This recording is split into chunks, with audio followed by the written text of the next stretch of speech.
Today's date is 29 May 2024. My name is Dennis Gill with the Americans in Wartime Experience. And I am in Wyckoff, New Jersey, and I've got the pleasure of speaking with Boyd Lowry. Did I say that right? Yes, you did. Perfect. All right. Thank you, sir. I appreciate you taking some time to tell us your story. Great. You could just start by telling us who you are. Where were you born? Where did you grow up, go to school, that kind of thing. Well, I grew up in Ridgewood, which Okay. is the neighboring town. Okay. And, went to high school at Ridgewood High School and drove all around this area, I guess. As a kid growing up. Yeah, But I struggled in school. And in life, we kind of try and figure out what we're going to do. Right. And so went and, I always intended to go to college, but it was a little harder. So I chose to go in the Marine Corps. Gotcha. Why the Marines? Oh, well, many reasons why the Marines. Really, I went and talked to a few of the other branches, and it was early entry, early joined. And so when everybody's looking for colleges, I was looking for something else. Yeah. And a lot of them didn't impress me. The Marines really put on a really good sales job.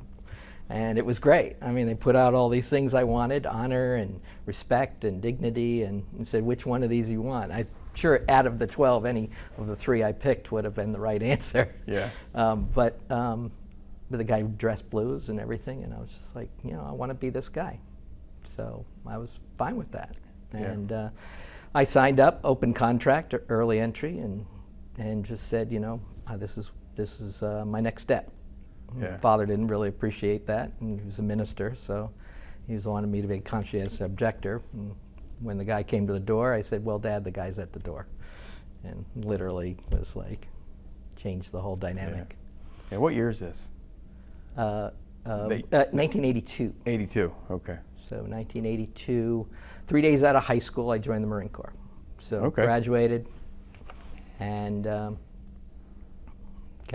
went down to the AFES in Newark and got on a plane and went down to Parris Island. Do you have any other family members that were military? No. Grandfather, uncles, No? No, my background in my family is all ministers and preachers. Yeah. Did you ever consider that route? I'm sure your father, would have. My father was a missionary overseas. He served he was in Bangladesh and Pakistan. Yeah. And then he worked for Church World Service, National Council of Churches, and worked all over, taking care of the missionaries around the world. So he traveled quite a bit, and I saw this as an opportunity to travel and do something different. Yeah. So it kind of fit my goal, what I wanted to do. Right. And I wasn't ready for college or anything like that, so I wanted to do something different. And I really didn't care what I was going to do. So I went in open contract, and we ended up went to Parris Island and did boot camp, and I was the scribe, and they put me in kind of a category, and I was like, oh, okay, sure. And that was ups and downs in there, and boot camp it's a tough time. So and from there we went to Pendleton, and then I did my infantry training school there. And then from there they flew us all the way back to Camp Lejeune.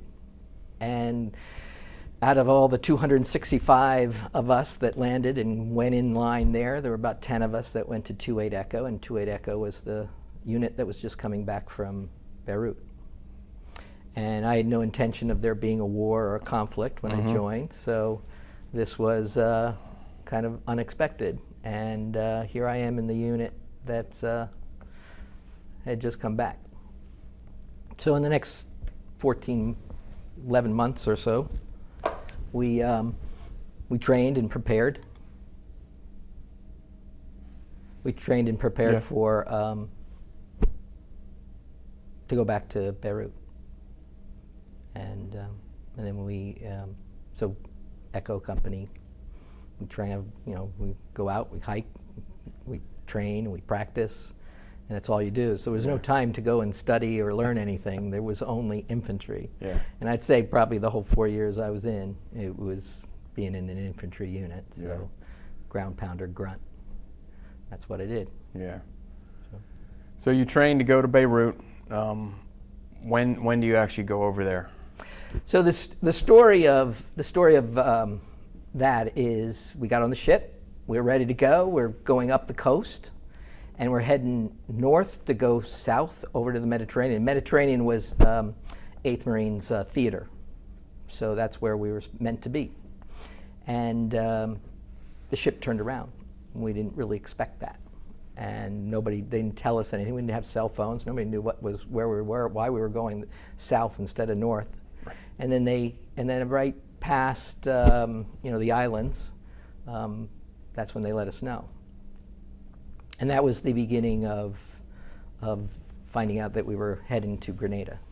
And the bishop had passed, and they were building airports, and so it was time to it was an opportunity, I think, to secure. He had declared martial law, the community had, and they were starting to work on other things to bring in a larger airport to secure to create a foothold in the Caribbean.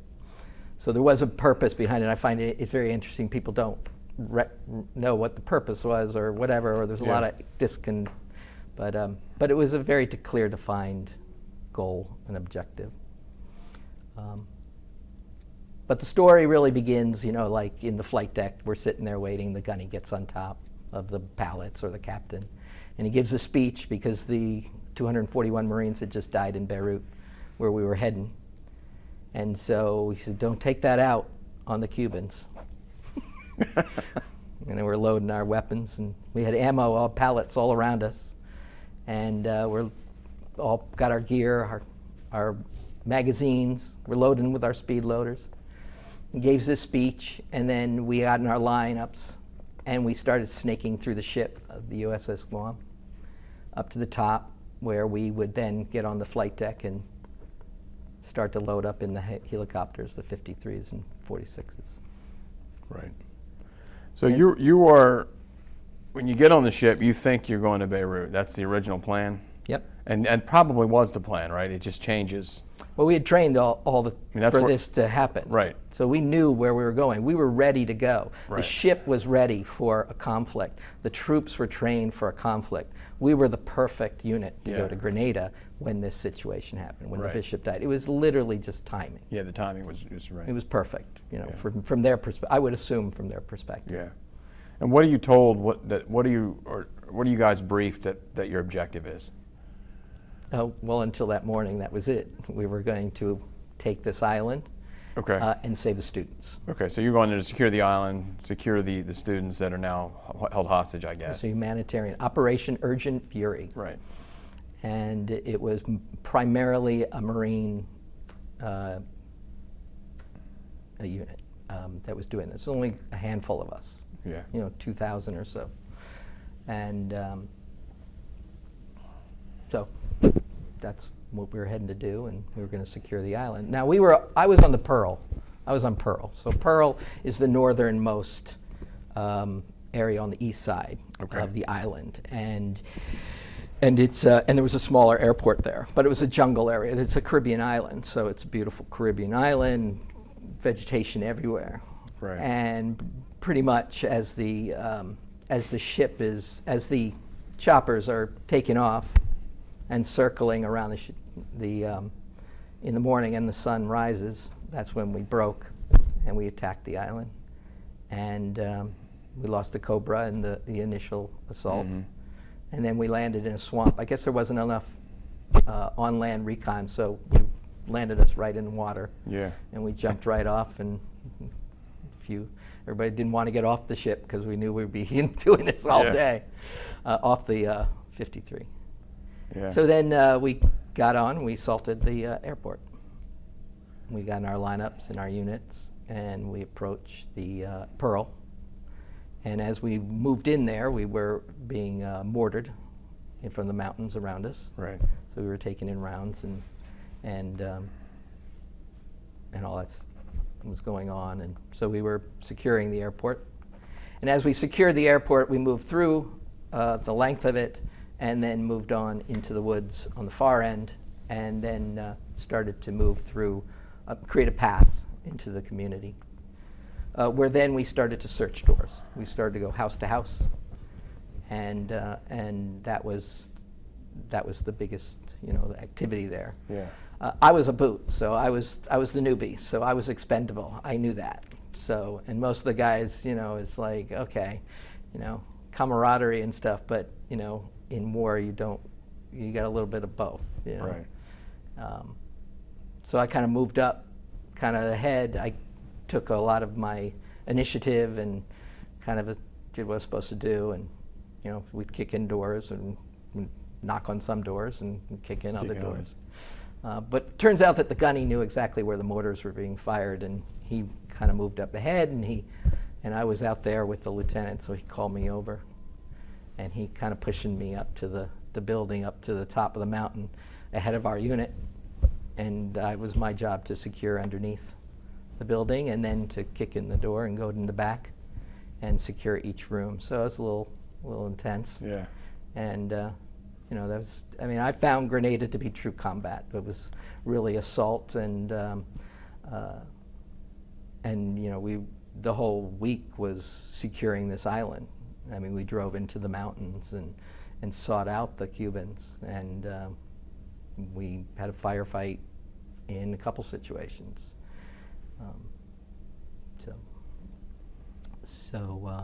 But the units moved. We acted. We did what we're supposed to do. And that was important. Yeah. And then as the week went through, then the Barbadians came in, and they took over our positions. We stood duty with a couple of their soldiers, and I believe the Army came in after that as well. But our unit was on ground. We were front lines, yeah. So we stood there and secured the island, all the different things, and. There are stories where other stories I have are we took prisoners, we brought them down to be interrogated. A lot of times I do have issues with some of the memories of some of what we did, but that's. Who's doing the interrogation? Is it the Marines or is it CIA now? Yeah, it was all mostly the Marines, Marine. And there'd be intelligence people Yeah. there. I'd be low level, so Yeah. I was bringing them in, and then Yeah, you were.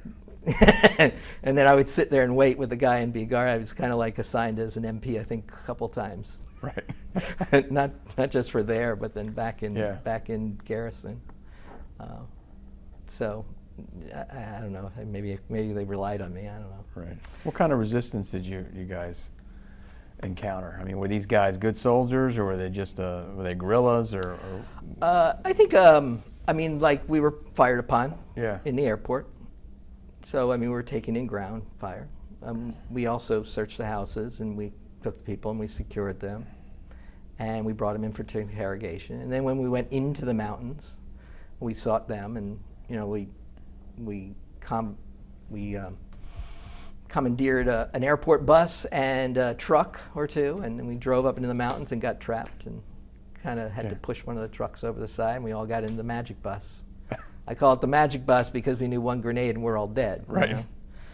And literally within a few minutes moving forward, the fires came, and we had ammunition, automatic weapon going, rat-tat-tat, and every window in that bus shattered in seconds.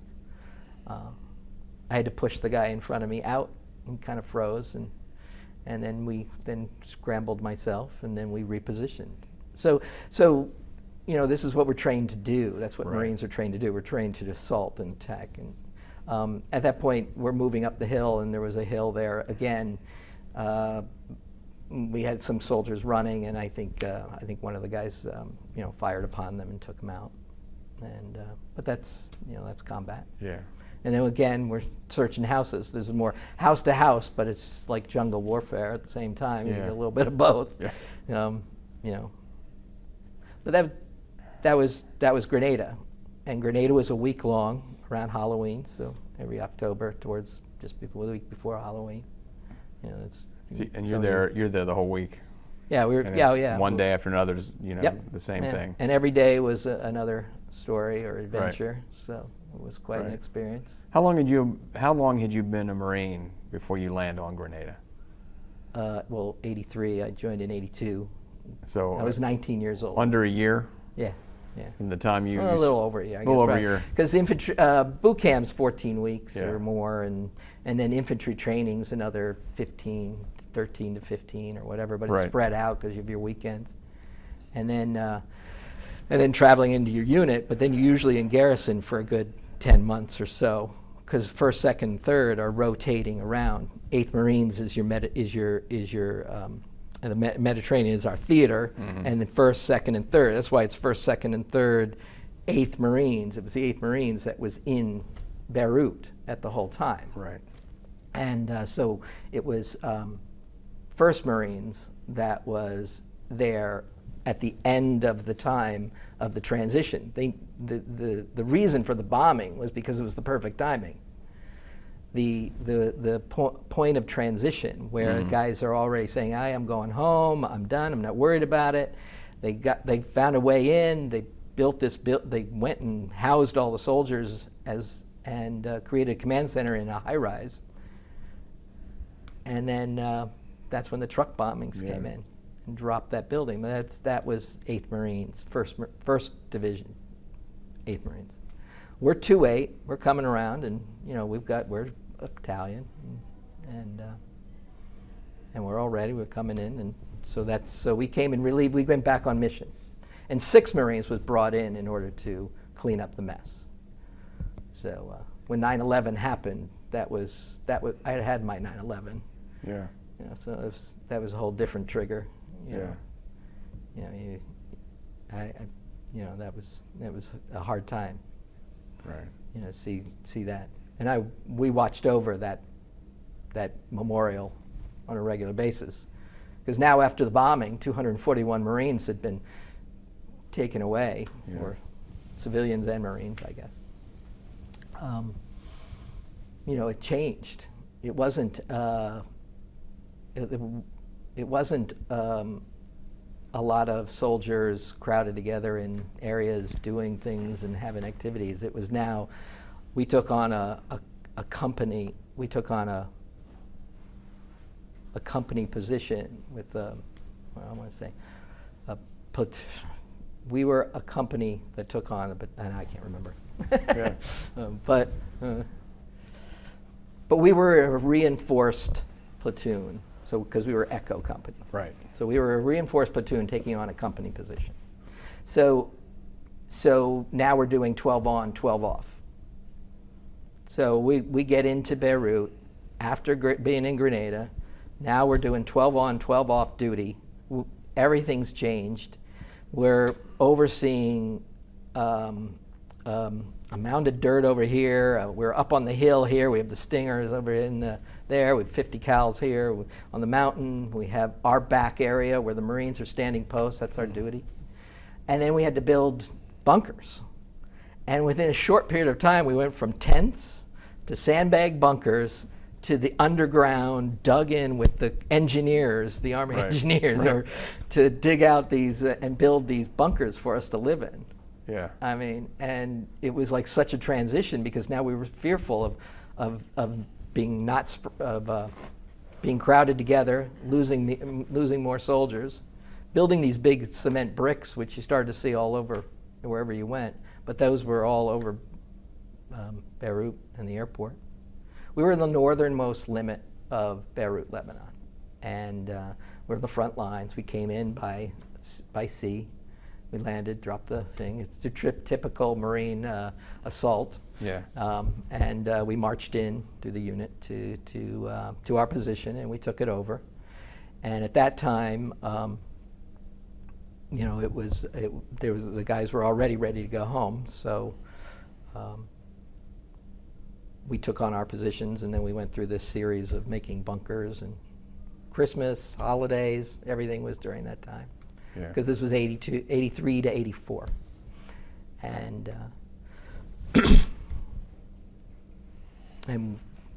you would think all the different positions, all the different things that go through your mind, during that time, because we're standing duty, we're watching over the field, we have families that come out in these areas. You're wondering what's going on, you're trying to understand what's happening with the different factions.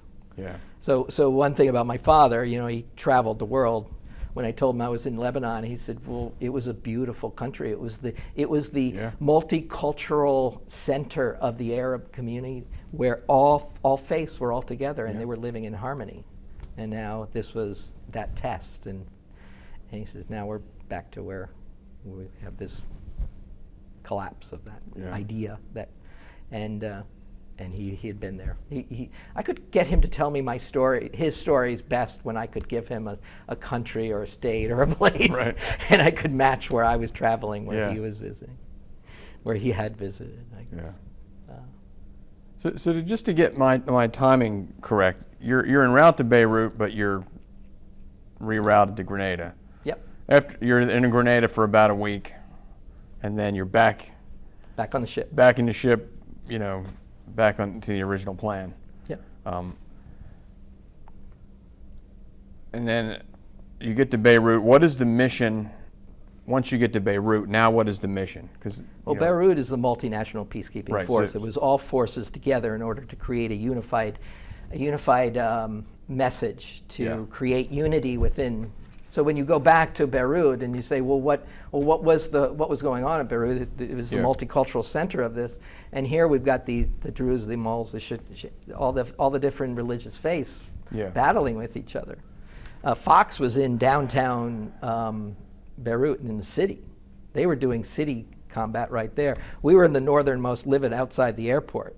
And like I said, we watched over like the memorial of the building that had bombed. We watched all the cities over here. I could see from one end to the other of where we were positioned. And Gulf was on one of the other outskirts, and they had taken the most losses, I believe. Yeah. But that was our mission, was to keep the peace, but we were supposed to represent that. It's funny, at a time like that we were told, you're not supposed to lock and load. Okay. Some of the things we train for and then don't do. Yeah, can't do it. But you're holding a position, and we were securing that.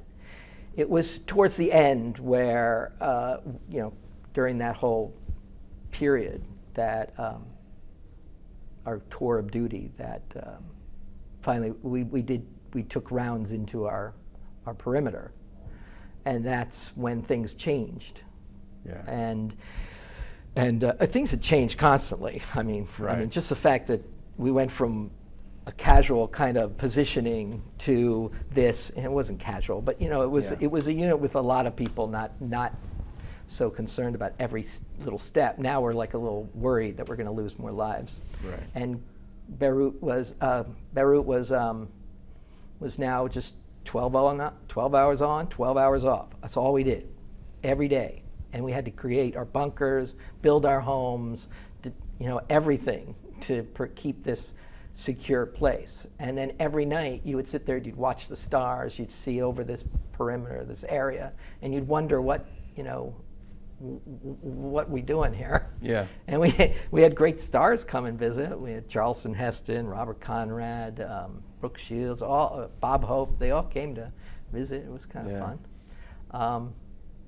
But our mission was to keep the peace. It was the multinational peacekeeping force. Yeah. And but the peace broke when things got tricky around February, and that's when everything changed, and or in more severe way. And now we were in the wooden bunkers. We were underground, the wooden bunkers, and we were all coming up. And I actually had a tape recording, and so we were recording it. So it was funny. The doc comes over and he says, "Okay, we have to figure out who's going to be a stretcher bearer, who's going to have to be prepared for this. Your positions are going to, you know your positions, but you may have to replenish." And we were like living out our worst nightmare, right there. And then we actually got on the hill, and we were all watching the cars and activity and trying to see, so we did what Marines do. Yeah. But, this was an arc of my my foundation of who I am, you know. Yeah. From the point in Grenada where I held a rifle to a man's head and brought him in for interrogation, the loss of my faith and the break, Yeah. to the perimeters coming in and the holding our rifles against other people as they lightly assaulted us, to then say, you know, accepting that that is my mission. The greatest thing that a soldier can do is truly to accept his own loss, you know, the loss of one's life. Yeah. Because that is what we're doing. We're sacrificing ourselves for others so that they do not have to. Right. And when you accept that, and you have strong faith, and you've accepted the loss, you know, you break that, but you must understand and reconcile that God has allowed that to be okay in some way. Yeah. And you ask for your forgiveness. So, man of faith, that's what I was taught. So I've always been strong in my faith, and this was vital to me in my mission. So in Beirut, that's after that whole kind of week of firing and rounds coming in, that's when Reagan declared to fire the New Jersey.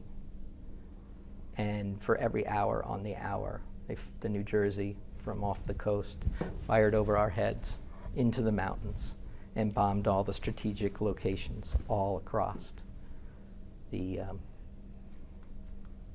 where the enemy are, where the and you guys. So what precipitated that? Why did Reagan finally say, okay, unleash the guns? They were firing upon us because they were shooting. and they were coming into our perimeter. Yeah. They were gonna break the lines, and that was kind of the last straw. We were no longer a peacekeeping force. We were a true combat force. And we were always a true combat force, but you know, taking in rounds and having to actually, Yeah. you know. It seems. I asked that question because it's, you know, after the Beirut bombing, you would think that would change things, you know, and you know, I've read a lot of people were critical of Reagan. Hey, why don't, you know, we just lost almost 300 Marines. You know, You can't needed walk away though. Yeah. You Well, not can't- that you should walk you away, can't- but you can't let terrorists and Right. fight, you know, set the path of us. Mhm. We have to set the path for them. Right. So we needed to fortify and clean up and stand position. Yeah. But it all changed, and then the positions had to change. We had to be more secure. And so, yeah, it would make sense to pull out for that, but that's not what we stand for. Right. So now they're coming into our perimeter, and we fire the New Jersey every hour on the hour for 7 days straight. Into the mountains, bombing, listening to the rounds go over your head, hearing the sound, Right. the fire, the sound, and the echo, hour after hour. You know, that's the trauma that you kind of live with, and Right. you have to understand that that was making the stance. That was the moment. And then it got quiet. We continued to fire the New Jersey, not as often. And then everything got quiet. You know, we weren't having people come into perimeter. Right. We weren't imagining an overrun of our northernmost limit, I mean, we were, you know, but things, you know, now it was calming, and that's when we started to plan for the retreat, and until that move had done. Right. And I think that's the logical reason. Yeah. I mean, there really is logic to all these things. My biggest upset was when I came home nobody cared about either thing, Grenada nor Beirut. Right. I mean, as far as I was concerned, nobody knew anything about it. I Yeah. mean, so, you go in and you start talking to people and they look at you like, okay, well, that was like months ago. Months ago, to me, it was yesterday. Yeah. And that was nothing. That was Yeah. We've interviewed a lot of people, hundreds and hundreds of people. A lot of them are direct combat. And not one of them wasn't changed forever because of the combat, because of what they saw. I don't know that the average person can appreciate that. I mean, they're like, well, that's yesterday's news. But for you, even sitting here now, it's not yesterday's news. I mean, it completely changes who you are from that point moving forward. Yeah. Well, people go to college and change and their lives change. Yeah. Here I went in the Marine Corps. Yeah. And I was put in a position most don't end up in. And it completely went against my foundation of who I am and my faith. Why did I join the Marines? I joined the Marines because I wanted to do something different, because I struggled in school. Yeah. Not because I wanted to go and fight. Yeah. But when I was there, I took it on 100%. And I did what I had to do and what I was told to do. And that conflict defines who I am today. I mean, I'm a serial entrepreneur, and I've got 4 businesses I've started and shared and stopped, and I run First Light, and I take care of the seniors. I take care of the veterans all over Bergen County. Yeah. That's what I do now. And I've had multiple careers. 4 years I changed. Yeah.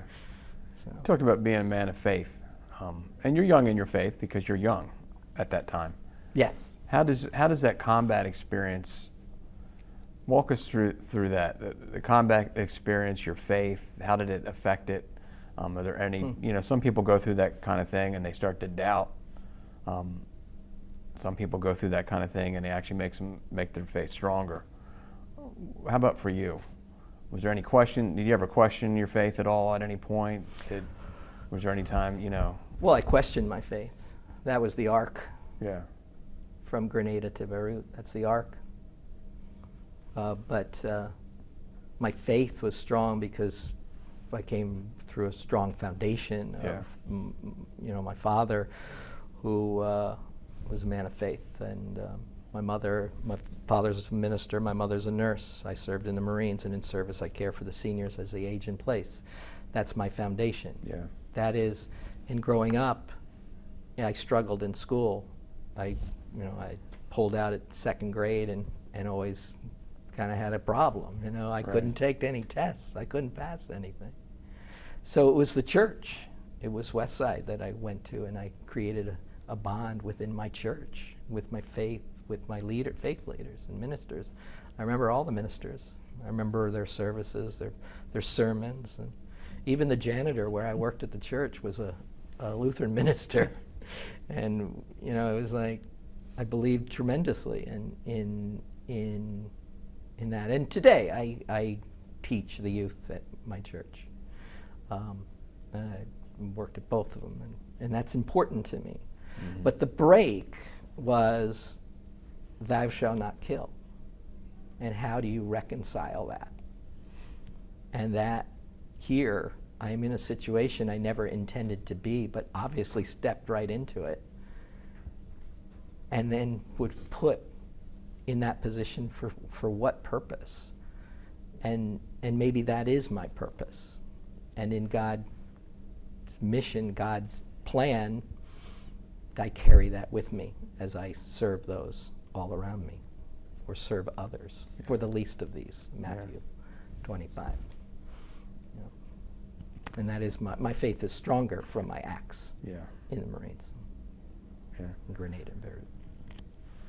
I asked this question because I experienced this myself when I was in the military. You would be asked to do something or deploy somewhere, and somebody would say, well, I didn't know I was going to have to do that. And I'm like, well, you join the military, I don't know, that's what the military is all about. Was there any point where you're thinking, oh, I didn't sign up for this? You know, you're pointing guns at people. You know, you're seeing things that no one should have to see. You might have to do things that no one should have to do.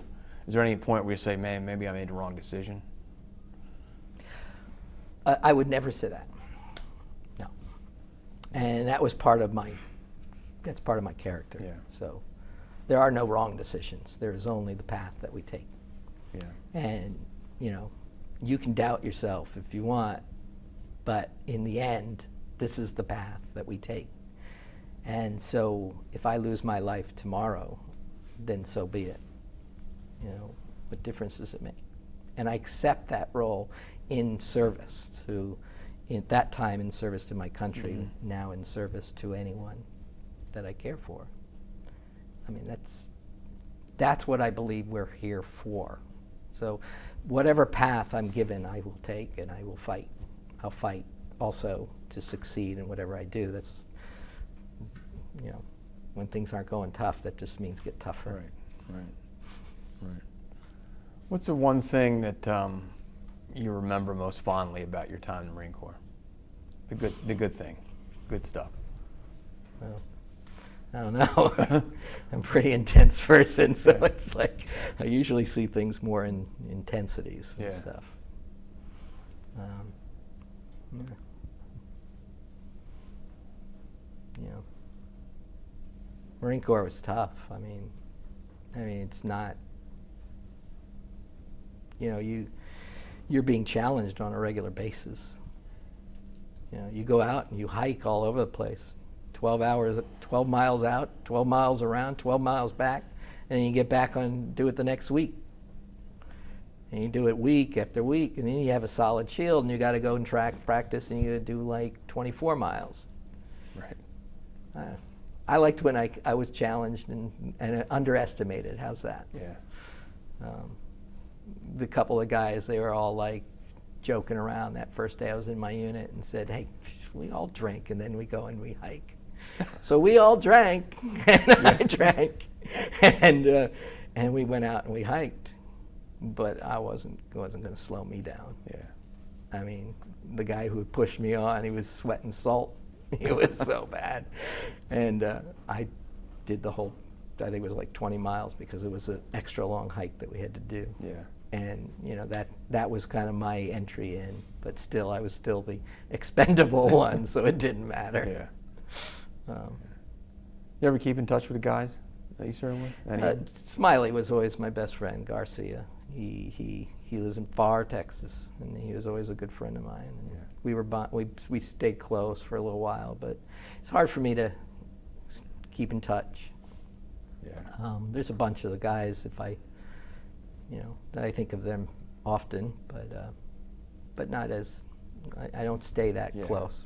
But that's partly me. Yeah. That's partly my frustration. What someone who might watch this interview decades into the future, what would you want them to know about your service? What would I want them to know? I mean, Yeah.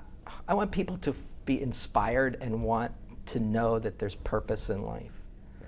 And whatever purpose that is, whatever sacrifice you make, and in service you do for others, you know, that's what I want to inspire.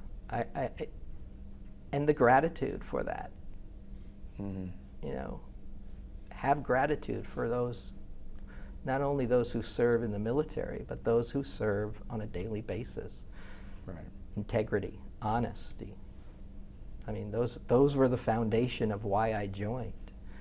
Those are the foundation of who I am. That is what I carry with me each day. Inspire. Let somebody be inspired by that. Right. Yeah. Yeah. Good advice. Is there anything else you want to document? Anything else we haven't talked about?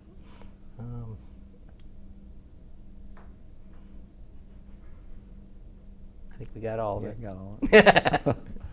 I got all my little stories. Yeah. so. Yeah. Well, sir, on behalf of the Americans in Wartime Experience, thank you very much for sitting down and talking to us, and thank you for your service, My which pleasure. continues to this day. Thank you. Great. Thank you. Thank you.